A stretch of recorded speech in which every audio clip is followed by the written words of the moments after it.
Hey people, welcome back to my channel.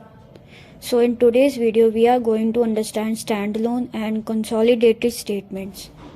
A standalone statement represents a company's financial performance as a single entity. By analyzing the standalone statement, the investor might not learn about the positions of the company, subsidiaries and associate companies. इसका मतलब ये है कि जो standalone statement होती है वो एक कंपनी की, यानी कि वो कंपनी को ऐसा दिखाती है जैसे कि वो एक सिंगल एंटिटी हो, वो सिंगल एक बिजनेस हो. By analysing the standalone statement the investor might not learn about the positions of the company, subsidiaries and associate companies.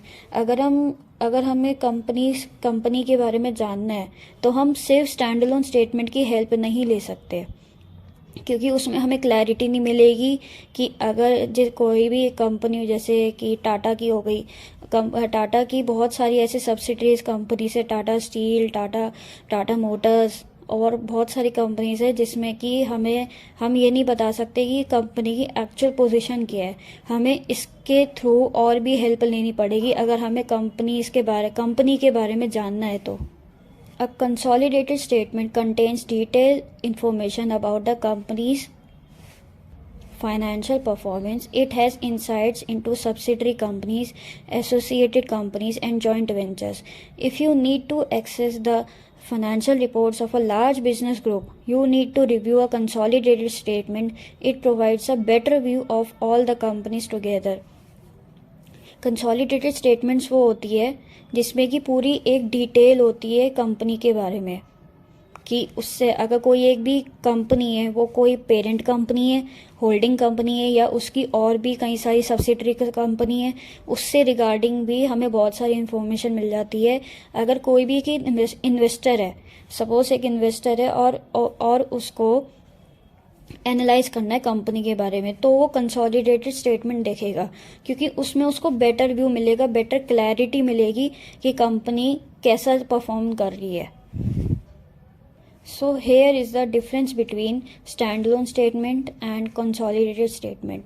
Meaning standalone statements are the financial statements of one company. अभी मैंने यही बताया था कि एक business, अगर कोई भी कंपनी स्टैंडअलोन स्टेटमेंट बना रही तो वो एक as a single business, single entity show करेगा वो स्टेटमेंट उस कंपनी को.